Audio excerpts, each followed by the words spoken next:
Chairman NADRA Tariq Bajwa अपने ओहदे से मुस्ताफी हो गए हैं। ये खबर हमारे लिए कोई नई नहीं है। गुज़िश्ता 6 महीने से वफाकी दारुल हुकूमत में ये खबर खासी गर्म थी। तारिक बाजवा साहब को कौन लोग तंग कर रहे थे, किन के हाथों दुखी होकर उन्होंने अपना रेजिग्नेशन टेंडर किया है। वो शहबाज शरीफ साहब से मुलाकात करना चाहते थे, लेकिन शहबाज शरीफ साहब जो है मुलाकात का वक्त नहीं दे रहे थे, जिससे अंदाज़ा हो रहा था कि वो कितने नाला हैं। नादरा सेंटर के अंदर एक शनाख्ती कार्ड को चेक किया जाता है और वो आईडी कार्ड होता है आसिम मुनीर साहब का।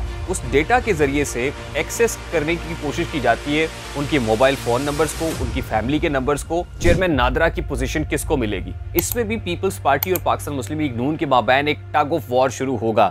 अब जब ये पोस्ट वेकेंट है तो इस वक्त जो इत्तेहादी हुकूमत है, हर कोई ये चाहेगा कि वो अपना चेयरमैन नादरा ले आए। अस्सलाम वालेकुम मेरे सादा से पाकिस्तानियों, मेरा नाम रेहान तारिक है और आप मेरा यूट्यूब चैनल और फेसबुक पेज देख रहे हैं। चेयरमैन नादरा तारिक बाजवा अपने ओहदे से मुस्ताफी हो गए हैं। ये खबर हमारे लिए कोई नई नहीं है। गुज़िश्ता 6 महीने से वफाकी दारुल हुकूमत में ये खबर खासी गर्म थी कि तारिक बाजवा साहब किसी भी वक्त ओहदे से मुस्ताफी हो सकते हैं और काफ़ी रोज़ से वो वज़ीर आज़म पाकिस्तान शहबाज शरीफ साहब से मुलाकात का वक्त मांग रहे थे, उनको मुलाकात का टाइम नहीं मिल रहा था। अब तारिक बाजवा साहब को कौन लोग तंग कर रहे थे, किन के हाथों दुखी होकर उन्होंने अपना रेजिग्नेशन टेंडर किया है, ये सारी बातें आज करेंगे। लेकिन उससे पहले ये कोई पहली बात नहीं है कि तारिक बाजवा साहब ने ये रिज़ाइन दिया हो, बल्कि 2013 में भी उन्होंने इस्तीफ़ा दिया था और उसकी बड़ी वजह भी पॉलिटिकल रीज़न थी। आज भी पाकिस्तान पीपल्स पार्टी की तो तारिक बाजवा साहब को हिमायत हासिल रही है, लेकिन पाकिस्तान मुस्लिम लीग नून के साथ मामला कुछ ठीक नहीं रहे और तारिक बाजवा को सेकेंड टाइम जब अपॉइंट किया है तो नून लीग ने नहीं बल्कि पाकिस्तान तहरीक इंसाफ ने किया था। उससे पहले पाकिस्तान पीपल्स पार्टी की आशीर्वाद रही थी, नून लीग की हुकूमत आई थी, तो ये ओहदे से मुस्ताफी हो गए थे। तारिक बाजवा साहब का अगर प्रोफाइल देखा जाए तो बड़े तगड़े आदमी हैं। UNDP के अंदर भी काम करते रहे हैं बतौर चीफ टेक्निकल ऑफिसर। UNO के अंदर जो कंट्रीज़ हैं उनकी डिजिटलाइजेशन में इन्होंने बहुत ज़्यादा काम किया है। वो अमेरिका जैसे बड़े बड़े ममालिक हों तो वहाँ पर डिजिटलाइजेशन के अंदर इन्होंने बहुत रोल प्ले किया है बतौर टेक्निकल आदमी। और अभी भी जो इन्होंने रेजिग्नेशन टेंडर किया उसमें वज़ीर आज़म को सिफारिश भी यही की है कि आप किसी ब्यूरोक्रेट को या किसी एक्स ब्यूरोक्रेट को ला के इस ओहदे पर ना बिठाइएगा, यहाँ पर एक टेक्निकल रिसोर्स की ज़रूरत है। मैं आपको ये खबर भी देता चलूँ कि नून लीग की ख्वाहिश होगी कि इस ओहदे पर डॉक्टर उमर सैफ को बिठा दें। ये मैं आपको आज कह रहा हूँ कि नून लीग इस वक्त ये कोशिश करेगी कि वो जो चेयरमैन PIT थे, डॉक्टर उमर सैफ का बैकग्राउंड भी आपको पता होना चाहिए कि वो कर्नल सैफ के बेटे हैं और कर्नल सैफ बतौर सिक्योरिटी इंचार्ज मियां नवाज शरीफ के साथ काम भी करते रहे हैं, शहबाज शरीफ साहब के साथ बड़ा क्लोज रहे हैं। तो उनकी ख्वाहिश यही होगी और देखिए उनकी कॉम्पिटेंसी के ऊपर शक कोई नहीं है। वो IT यूनिवर्सिटी के वाइस चांसलर भी रहे हैं, PITB बोर्ड के चेयरमैन भी रहे हैं। आज भी बहुत सारी जगहों पर नून लीग की आशीर्वाद के ऊपर वो काम भी कर रहे हैं। प्राइम मिनिस्टर के साथ बड़ा क्लोज लाइजन है उनका। उनकी ख्वाहिश ये होगी कि बतौर चेयरमैन नादरा डॉक्टर उमर सैफ को बिठा दिया जाए। और चेयरमैन नादरा बड़ी ल्यूक्रेटिव किस्म की पोस्ट है, ख़ास तौर पे इस सेंस में कि जब इलेक्शंस होने जा रहे हैं, वोटर लिस्टें, ID कार्ड्स, ये वो सारा कुछ जो सारा मामला है वो नादरा के थ्रू राउट होता है, तो ये बड़ी ल्यूक्रेटिव है। इसमें भी पीपल्स पार्टी और पाकिस्तान मुस्लिम लीग नून के माबैन एक टग ऑफ वॉर शुरू होगा। अब जब ये पोस्ट वेकेंट है तो इस वक्त जो इत्तेहादी हुकूमत है, हर कोई ये चाहेगा कि वो अपना चेयरमैन नादरा ले आए। ये बात तय हो गई। अब तारिक बाजवा साहब मुस्ताफी क्यों हुए हैं? देखिए, इंटेलिजेंसिया ऑफ द कंट्री, जो ब्रेन्स हैं, जो दूसरे ममालिक से आके वतन में खिदमात सर अंजाम देना चाहते हैं, पाकिस्तान में कुछ कंट्रीब्यूट करना चाहते हैं, वो चाहते हैं कि पाकिस्तान की बेहतरी हो, ये ब्रेन ड्रेन हो रहा है। ऐसे लोग, अगर आप उनके रेजिग्नेशन का ख़ास तौर पे वो पैराग्राफ उठा के देखें जिसमें उन्होंने रीजंस दिए हैं कि मैं अपने ओहदे से क्यों मुस्ताफ़ी होना चाहता हूं, तो बड़ा दिल दहला देने वाला है। फिर आपको अंदाज़ा होगा कि पाकिस्तानी लोग क्यों चाहते हैं कि उनको बैरून मुल्क का पासपोर्ट मिल जाए या इमिग्रेशन मिल जाए या कहीं और की नेशनैलिटी मिल जाए। वो क्यों ये चाहते हैं? वो इसीलिए चाहते हैं कि पाकिस्तान के अंदर जो पॉलिटिकली पोलराइज्ड एनवायरनमेंट है, ये उन्होंने लिखा है कि जो पॉलिटिकल पोलराइज्ड एनवायरनमेंट है, और ख़ास तौर पे ये कि मैं ये नहीं चाहता कि मेरी कॉम्पिटेंसी के आड़े जो हस्बे तवक्को, जो लोग मुझसे तवक्को करते हैं, एक्सपेक्ट करते हैं कि मैं उनके मफादात की खातिर काम करूं। एक तरफ तो ये है कि मैं उनकी मफादात की खातिर काम करूं, दूसरी तरफ ये है कि मेरी कॉम्पिटेंसीज़ हैं, मेरी ऑनेस्टी है, मेरी क्रेडिबिलिटी है। तो लोग मुझसे ये चाह रहे हैं कि मैं उनकी विशेस को पूरा करूं, उनके मुताबिक काम करूं। यहाँ पर जो पॉलिटिकल इन्फ्लुएंस है या इंटरफेरेंस है वो बहुत ज़्यादा है। तो ये यहाँ पर वो अपनी हर्डल्स को बयान कर रहे हैं। और फिर खबरें ऐसी भी हैं कि राना सनाउल्लाह साहब का ख़ास तौर पे इंटीरियर मिनिस्टर का बहुत ज़्यादा दबाव था उस वाक़े के बाद जो अक्टूबर 2022 में हुआ। अक्टूबर 2022 में क्या वाक़या हुआ, आपकी यकीन दहानी के लिए, मेमोरी ज़रा थोड़ा सा रिफ़्रेश करने के लिए, कि बलूचिस्तान के शहर कोलू में वाक़ई एक नादरा सेंटर के अंदर एक शनाख्ती कार्ड को चेक किया जाता है। जो डीजी नादरा है, डीजी नादरा उस वक्त खालिद इनायतुल्लाह और फिर उनके साथ आमिर बुखारी जो डायरेक्टर नादरा है, वो अपने जो जूनियर एग्जीक्यूटिव ऑफिसर्स हैं उनके ज़िम्मे एक काम लगाते हैं और वहाँ पर बैठा हुआ जो डाटा एंट्री पे जो बंदा बैठा हुआ है वो एक आईडी कार्ड के कवाइफ चेक करता है और वो आईडी कार्ड होता है आसिम मुनीर साहब का, लेफ्टिनेंट जनरल आसिम मुनीर का। उस वक्त वो आर्मी चीफ नहीं बने थे। वो उस डेटा के ज़रिए से एक्सेस करने की कोशिश की जाती है उनके मोबाइल फ़ोन नंबर्स को, उनकी फैमिली के नंबर्स को, और जो बॉर्डर कंट्रोल की जो तफसीलात होती है ना कि कहाँ कहाँ इन्होंने वो किस किस मुल्क का दौरा किया है। ख़ास तौर पे बताया जा रहा है कि एलिजिडली उस वक्त इन्होंने ये देखना था कि ईरान के साथ इनका दौरा कितनी बार हुआ है, ये दौरा ईरान पर कितनी बार गए हैं।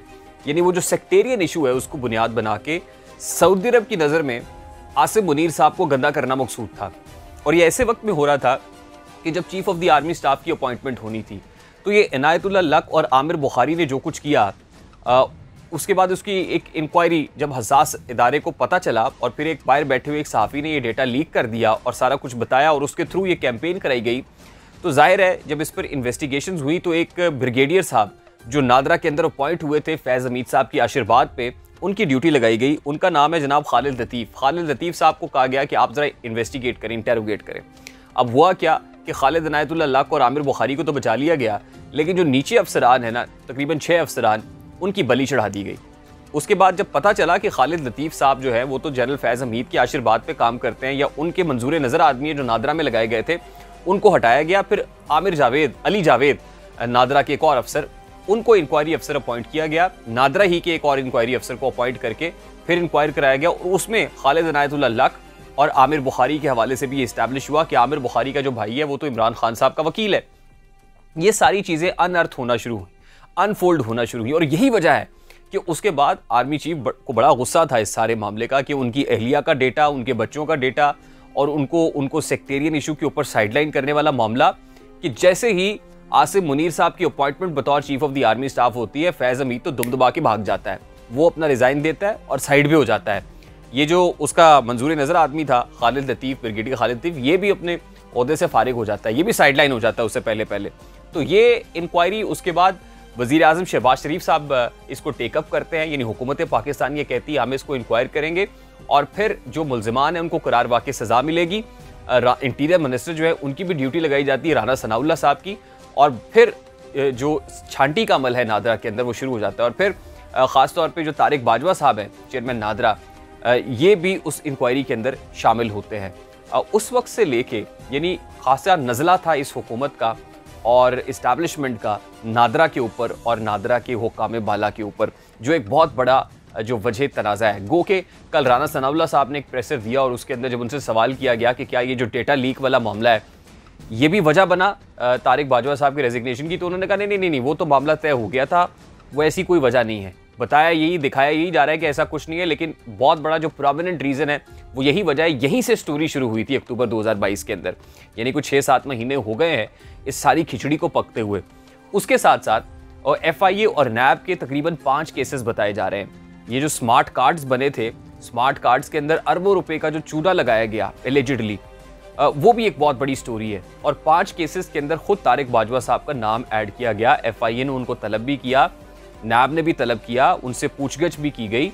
अब एक ऐसा बंदा जो टेक्निकल माइंड होता है वो इदारे की इस्लाह चाह रहा होता है, और हमारी जो वाकिफ़ान हाल है वो ये बताते हैं कि तारिक बाजवा साहब इज़ एन अपराइट ऑफिसर और उन्होंने बहुत सारी जो बैनुल-अक़वामी तंजीमें उनके साथ काम भी किया है, उनको अपनी एक्सपर्टीज़ भी ट्रांसफ़र की हैं वो। और नादरा के अंदर भी जितनी ट्रांसफॉर्मेशन हुई है, आप अब नादरा के दफातर में जाइए और आज से 4-5 साल पहले जाइए, आपको एक वाज़ेह फ़र्क महसूस होगा। 4-5 साल पहले क्या था और आज क्या है, उसके अंदर एक वाज़ेह फ़र्क है। अब बड़ा क्विक हो गया है सिस्टम, कंप्यूटराइज हो गया है, डिजिटलाइजेशन जो है, ट्रांसफॉर्मेशन नादरा के अंदर भी आई है।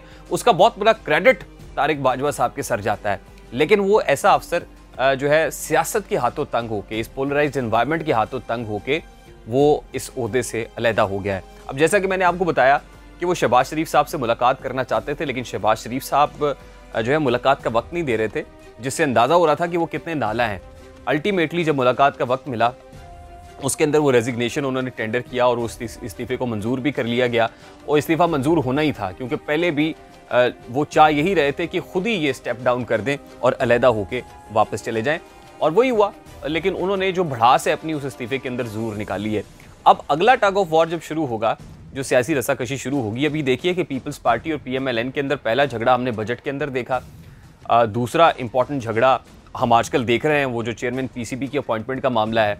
तीसरा इंपॉर्टेंट झगड़ा वो है, एक देख पक रही है लंदन के अंदर, जहांगीर तरीन साहब वहाँ पर पहुँचे। अब देखना ये है कि ये जो प्रेशर ग्रुप है, इलेक्टेबल्स पर मुश्तमिल है, ये किसके पलड़े में अपना वजन डालता है। ऐसे में आसिफ अली जरदारी साहब दुबई में बैठे ये सारे मामले को बड़ा बनज़र अमीक देख रहे हैं। अब एक और मामला पकना शुरू हो गया है और वो है चेयरमैन नादरा का, कि चेयरमैन नादरा की पोजीशन किसको मिलेगी। इत्तेहादी हुकूमत के अंदर पीपल्स पार्टी ये वजन लेगी, मुस्लिम लीग नून ये अपॉइंटमेंट करेगी, या फिर आपको पता है आजकल तो मौलाना फजलुर रहमान भी बोल रहे हैं। तो आने वाले दिनों में इत्तेहादी हुकूमत के अंदर जो दरारें हैं वो पड़ती हुई इस एक केस से पर्टिकुलरली दिखाई दे रही हैं। आने वाले दिनों में क्या अनफोल्ड होता है, मामला कैसे चलते हैं, हम भी देख रहे हैं, आप भी देखें, लेकिन मामला इत्तेहादी हुकूमत के लिए कुछ ज़्यादा बेहतर नहीं होंगे। मुझे रेहान तारिक को इजाज़त दीजिए, अपना बहुत सारा ख्याल रखिएगा। अस्सलाम वालेकुम।